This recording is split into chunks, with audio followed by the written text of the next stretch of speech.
Selamat sore untuk kita semua, Bapak dan Ibu. Di sini saya Alusius bin Sarsubakti, NIM 20046037. Di sini saya akan menjawab tentang ujian akhir semester saya, sejarah Indonesia baru. Di sini ada 4 soal. Pertama, berabad lamanya hubungan perdagangan Nusantara dengan India, Cina, dan Arab, maupun bertahan dalam hubungan baik yang membawa kemajuan peradaban di Nusantara. Akan tetapi, kenapa masuknya bangsa Barat memporak-porandakan Nusantara sehingga seolah Nusantara memasuki era kegelapannya? Menurut pendapat saya, awalnya bangsa Barat datang ke Indonesia hanya untuk mencari rempah-rempah, di mana pada saat itu bangsa Eropa mengalami kekurangan bahan rempah-rempah. Dan lama-kelamaan bangsa Eropa sangat tertarik terhadap Indonesia karena melimpahnya bahan rempah-rempah di Indonesia. Dari situlah mulai bangsa Eropa mulai melakukan aksinya seperti memonopoli perdagangan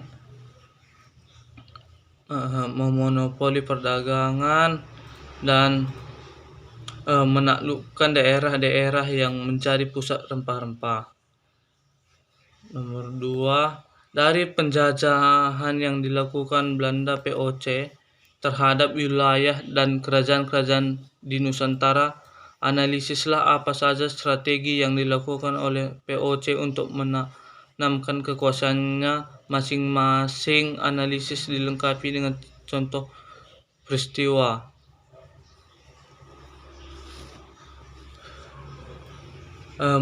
Monopoli dagang.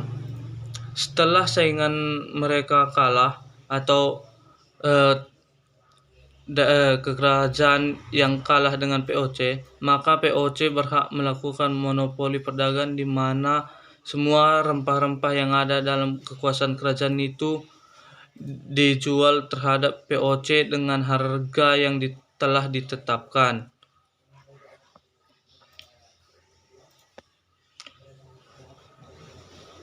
3.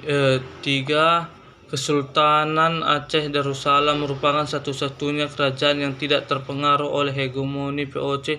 Bahkan Kesultanan Aceh selalu menang melawan POC. Analisis berbagai faktor yang membuat kerajaan Aceh demikian, di mana menurut saya pada saat itu pasukan Aceh yang terdiri atas para ulebalang, ulama, dan rakyat terus mendapat gempuran dari pasukan Belanda. Dan mengapa pasukan Belanda sering kalah terhadap kerajaan Aceh? Dikarenakan pada waktu itu posisi kerajaan Aceh belum terlalu jelas di mana letaknya, serta letak geografisnya sulit untuk dilewatin. Terus pada waktu itu pernah terjadi kematian Koller. Ini membuat pasukan Belanda terpaksa ditarik mundur ke pantai. Dari kegagalan tersebut, Belanda kembali merapatkan barisannya pada serangan kedua 9 Desember 1873 di bawah pimpinan Jan van Swieten. Dalam serangan kedua ini, Belanda berhasil membakar Masjid Raya Baitur Rahman dan menduduki Karaton Sultan. Kendati demikian, rupanya persiapan Belanda masih tidak lebih matang dibandingkan rakyat Aceh. Bagian pantai utara dan timur yang biasa dijadikan tempat masuk kapal-kapal dijaga dengan sangat baik oleh rakyat Aceh. Begitu juga dengan jalur darat di selatan dan pantai barat yang tidak kalah ketat dari penjagaan pasukan kerajaan Aceh. Itulah beberapa faktor yang membuat pasukan Belanda sulit menaklukkan kerajaan Aceh. Soal nomor 4, belajar sejarah untuk memperoleh makna apa makna atau nilai-nilai yang bisa saudara ambil dari kejayaan peradaban Islam di Nusantara. Banyak sekali makna atau nilai-nilai yang dapat kita pelajari dari kejayaan peradaban Islam pada saat itu, yang dimana mereka sangat menjunjung tinggi akses ilmu pengetahuan serta terbuka terhadap berbagai macam sumber. Dan pada saat itu kerajaan Paksa Kejayaan Kerajaan Aceh tidak mengenal dengan pembagian kasta.